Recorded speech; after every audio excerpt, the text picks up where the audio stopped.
2024 was an amazing year full of so many adventures, numerous states, and new experiences. We traveled all over the United States searching for the next adrenaline rush, receiving nearly 2 million views this year. Join me as we recap this year and let me know down below some of your favorite memories from 2024. 2024 started off strong with a guided duck hunt down in southern Texas. A day full of firsts.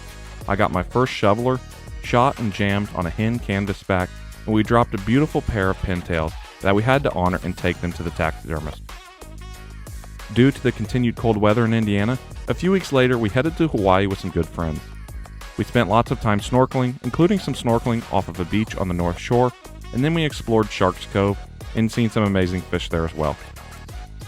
We took one day to explore Pearl Harbor and pay our respects.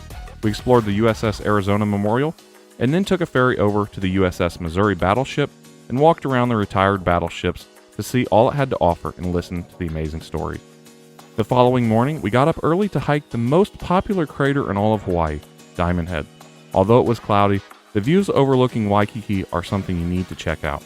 We jumped back in the water at Hanauma Bay after miraculously getting tickets. By far the best snorkeling in Oahu. Millions and millions of colorful fish in every single direction. The last day on the island, I decided to snorkel off the beach of our hotel and keep searching until finding a beautiful sea turtle to snorkel with, and sure enough, we were able to make it happen. Back in Indiana, I found a big flock of turkeys on the drone in the snow. We kayak hunted the river for geese around the huge chunks of ice. Due to the cold, we escaped one more time for a quick trip to Florida. Jared managed to convince me to go golfing one day. We tried golfing around all the Egyptian geese, and then the following day we headed to the Everglades for a fun 20-mile trip in the John boat with our uncle. We caught some awesome fish and got to see some awesome untouched areas. We headed home, and Indiana was experiencing a few abnormally warm days, and on March 4th, I jumped in the kayak and caught my first largemouth of the year. With the warmth picking up, I jumped into the John boat to do some sightseeing of some of the amazing birds moving through North Indiana. Buffleheads, bluebills, loons, and so many more. I got back into the kayak for one gloomy day of fishing, and a week later, a bit more sun showed up and the spring bite was right around the corner. We did a little shed hunting before the plants started to grow, covering up all the antlers, and sure enough, we managed to find a few. Before the crops went into the field, we spent some time looking for arrowheads and had some luck with that as well. In late March, the Indiana DNR did their annual muskie egg collection that I was blessed to take part of for the second year in a row. From the John boat, I spotted my first ever flock of red-breasted mergansers, such a unique and majestic group of birds. We fished the ice-out pike bite and destroyed the northern pike, catching north of 20 fish in just a few hours. I started fishing the river looking for big cold-water fish. I jumped back into the John boat and headed to one of my favorite lakes for some clear water giant smallmouth, big largemouth bass, and even more northern pike. We pre-spawn fished from the kayak, destroying the largemouth as well, with the chatterbaits and lipless crankbaits. Absolutely endless largemouth. I fished an interstate lake with live bait. I guided my buddy to some awesome big bluegills and caught my new personal best perch at 12¼ inches. I came back a few days later and caught another big perch and some more awesome pike. That evening, the crappie decided to rise in the water column and the bite was on. Big crappies all over. The morel mushrooms started to pop and we went on a day hunt and got into a good mess of them for dinner. Took the kayak out for another quick session before heading back to the clean water for more big northern pike. In late April, I broke out the turkey tent and had a nice young group of turkeys come in. I made an awesome shot and got myself a beautiful jake. I fished my favorite chain of lakes in northern Indiana, and I spent 2 days on a new body of water chasing after eater walleyes, all on live bait, fishing in heavy vegetation just under the surface. I caught a few more big ones out of the kayak, and then Jared expressed interest in getting on his first turkey, and not only did he get one, but he made a great long-distance shot and smoked a monster longbeard. Congrats to him on a once-in-a-lifetime bird. I woke up super early to head down to the river and got on one of my best bites of the year. We got on some great walleye, drum, and wipers, including 2 giant walleyes as well. Trips like this simply don't happen that often on this river. I headed to a new lake to do some pre-tournament fishing with a good buddy before the storms rolled in. Size was tough, but the numbers were there. I hopped back into the boat for some big largemouth and while fishing stumbled across a nice mess of bedded bluegill. I headed back out the next day and got on them with the fly rod. I got into an awesome evening bite and the crappies couldn't resist the live minnows. I still regret not taking these guys home for dinner, but catch and release is so important with these beautiful fish. The wife and I took out the new canoe and broke this thing in with a ton of awesome largemouth. I cannot wait for next year to break this thing back out and get back into the canoe. After my buddy's tournament partner had to back out, I was up to bat. The pre-fishing we had done the week prior had paid off, and I fished my first tournament and we caught tons of fish. We struggled to catch the keepers, but we did manage to weigh in 3 bass. At the end of May, we headed west to explore Yellowstone and the Grand Teton. We spent the night in Bozeman, Montana, and then headed towards Yellowstone National Park. We managed to start the trip with a cool herd of elk just outside the park. We then continued on and made it into the park and were greeted with endless bison right from the start. We stopped and seen Excelsior geysers, had a picnic in the van, did a fun hike up to Mystic Falls, got to see Old Faithful and experience one of its eruptions, explored the visitor center, hiked part of the Continental Divide that passes through the park, watched Allie take a spill, and then watched Jared take a spill. We headed to Idaho for our hotel for the remainder of the trip. Such a peaceful place located right on the river. We drove through Yellowstone on the next day to get down to the Tetons to explore that area before heading back to see more of Yellowstone. We stopped at Mormon Road to see the old historic sites just off the Teton Range. We explored Jackson Hole for a few hours. We hiked around Taggart Lake and took some family photos from there as well. Came back to the mountain range and took the ferry across Jenny Lake to get up close and personal with the upper Tetons and do some more hiking. We stopped to see a neat waterfall and then headed up to Inspiration Point. The following day we headed to go whitewater rafting, but had a slight traffic jam on the way. Whitewater rafting was pretty awesome. A first for all of us and hopefully won't be the last time we do this. The following day we went back to Yellowstone to hike the Gibbon Fall Trail, see more geysers and paint pots. We moved to Norris Geyser Basin, then on to Upper Falls, and then to Lower Falls. Artist Point was nothing short of amazing, essentially the Grand Canyon of the Yellowstone. Beautiful is the only way to say it. We watched a herd of bison swim across the river, seen a giant grizzly bear, and even seen some coyotes hunting down some of their dinner. Got up close and personal with a deer. We ended the night outside the park where we managed to run into a few gorgeous pronghorns.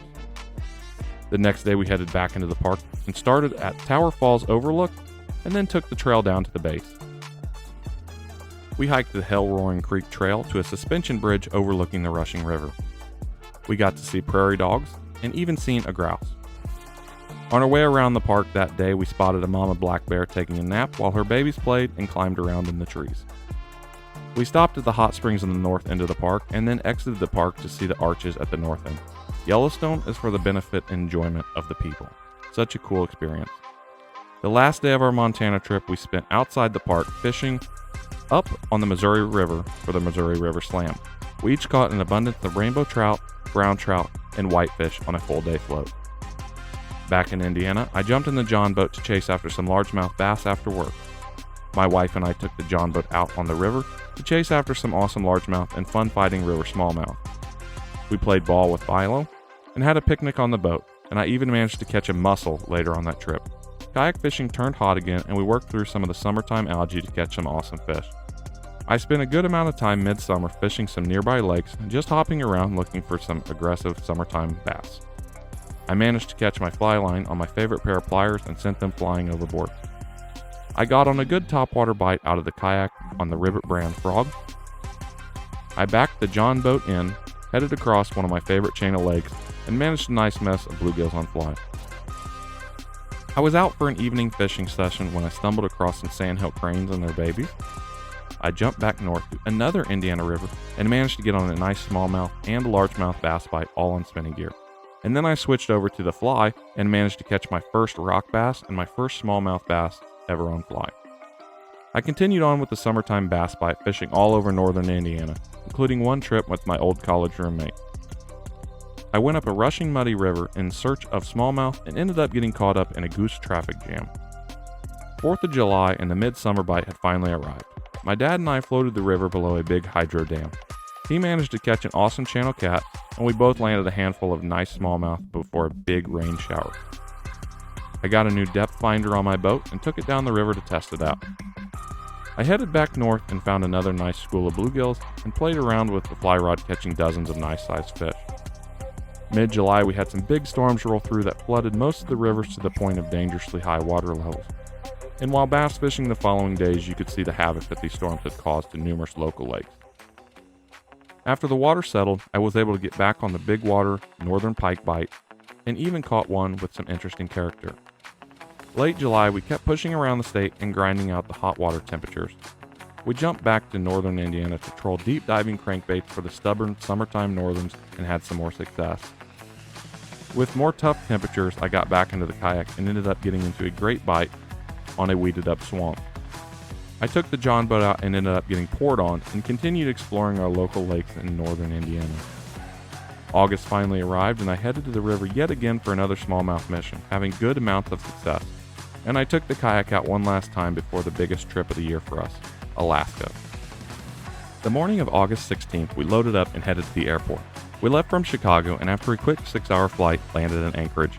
Day one was filled with amazing burgers, grocery shopping, and fish spawning locations. We did a quick hike and hiked up to Byron's Glacier. After our hike, I couldn't help myself. I had to find a place to pull over and fish. Me and Liz both got lucky enough to get on our first fish of the trip. We caught some awesome spawned out sockeyes and a few chum salmon as well. Then I hooked into a nice one on the fly that eventually got away.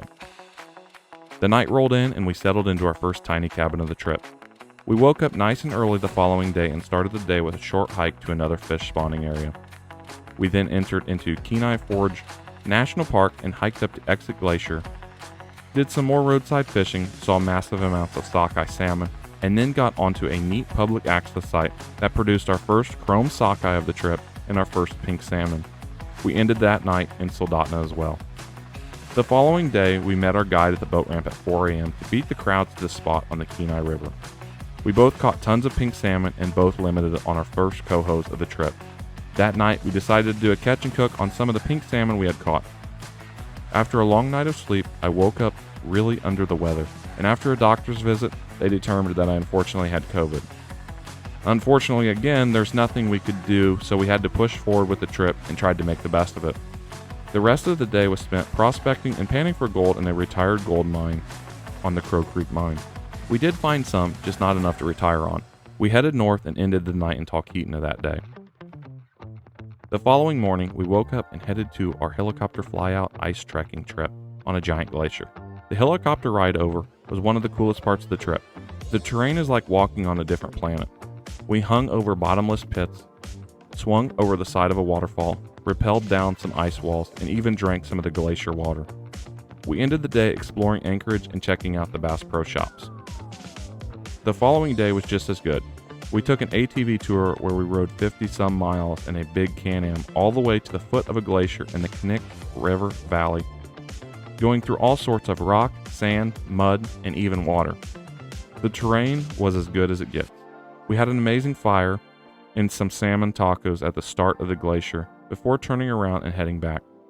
We had some Mexican food on our way out, and then went on to our first night in our Talkeetna Airbnb. We woke up the next day to severe morning weather, which ended up canceling our helicopter fishing trip, but we made the best of it by doing some sightseeing in Talkeetna and trying to trout fish some of the local streams there. We moved north towards Fairbanks, but stopped at Denali to get some hiking and see some wildlife. We spotted some awesome caribou and even saw a few moose as well. The hikes were pretty neat, getting to explore all around some mountain lakes and even some rivers. Then we headed up to Fairbanks, had dinner, and checked in to our next Airbnb. On our only full day in Fairbanks, we spent it on the Chena River chasing after grayling. Despite the river being pretty flooded out, we managed to get into a solid bite of nice-sized grayling and ended with over a dozen fish. We grabbed some food and packed it in early because our helicopter fishing trip was then rescheduled for the following day, and we would have to leave Fairbanks by 1 a.m. for our 7 a.m. flight time because of the 4-hour drive. Getting up super early to make it was 100% worth it. The helicopter flyout was the clearest day of the year, and it was absolutely breathtaking. Seeing Denali and the surrounding mountains from the sky was unbeatable. We landed on a tiny gravel bar and started our remote fishing trip. Between all the whitewater, we landed numerous big rainbow trout, tons of chum salmon, and even a few nice cohos as well. The fishing trip was probably my favorite part of the trip, and the shore lunch was one for the book. After our trip, we headed back south to Cooper's Landing for our last full day in Alaska. On that last full day in Alaska, we spent time tossing around dry flies, catching dozens of fully colored up rainbow trout, some small, some bigger, but the trip was legendary to say it simply. Completely exhausted and still sick, we headed back to Indiana and to reality. Back in Indiana, I took the kayak out for one bass fishing session to get back in the swing of things just before early goose season. Opening weekend was tough on us, but the following weekend, we had one of our better days on the river, knocking down 7 big Canadian geese. The bass were starting to get more aggressive, and the fall bite was starting to show up from the kayak and the John boat. I was able to do a podcast with my brother where we both recapped some of the highlights from our trips this year.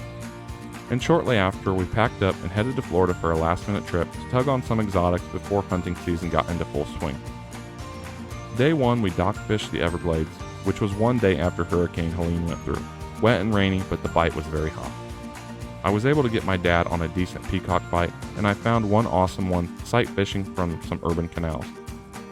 The last day of our 3-day trip, I woke up super early and caught endless peacocks from a public dock that the peacocks consistently hang out around.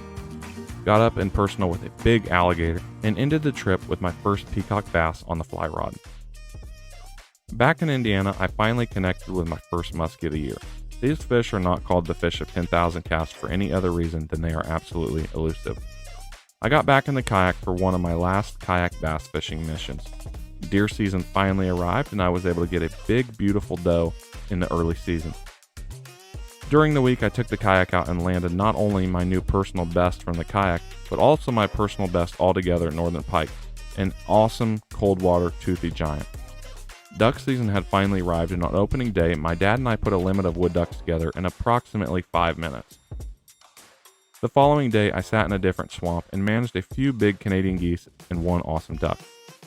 I got my brother out the following weekend for a fun duck hunt and managed a few woodies and even a goose. That afternoon, we jump shot some mallards, and he walked away with a big old greenhead. As the weather cooled down, I tried jump shooting other marshes, and to my surprise, I was able to find and piece together a good wood duck jump that resulted in a beautiful drake. The end of November usually brings in some awesome deer hunts for myself and my brother, and this year was no different. Jared took down an awesome 8-pointer, and the following day, I was able to harvest a nice 9-pointer. With deer knocked off of our list, and the weather still cooperating, my brother and I decided to try our luck at squirrel hunting. We walked away with one limit between the two of us. While goose hunting this year on the river, we managed to find numerous giant whitetails that had died likely from bad shots or suffered from disease throughout the year. Some really quality deer that was hard to see dead. We jump shot a local ditch that holds good numbers of mallards from time to time, and we were able to knock down 3 on our first go around. My wife and I loaded up for one last quick trip of the year, and we headed to Florida to escape the December Indiana cold. Day 1 in Florida was spent canal fishing, where we ended up catching some saltwater fish in freshwater canals mixed in with some peacock bass. Day 2, we headed over 10 miles into the Everglades on the John boats, where we had an absolute epic day of peacock bass fishing, landing likely north of 25 peacocks and even a few other species as well. And the last day, we spent dock fishing the Everglades, looking for more of those colorful peacock bass. Back in Indiana, we did a full review of the new Winchester SX4, Jared's new waterfowl shotgun, and the following week we took it out for a last-minute, quick ditch jump shoot of the year. We were able to knock down a nice pair of mallards. 2024 was an awesome year, full of excitement, adventure, and new experiences. I hope you enjoyed the video, and I ask you to please subscribe to the channel as I take you along this wild ride. Hopefully you all had as good of a year as I did, and I can't wait to see what 2025 has in store for us. Until next time, we'll catch you next year.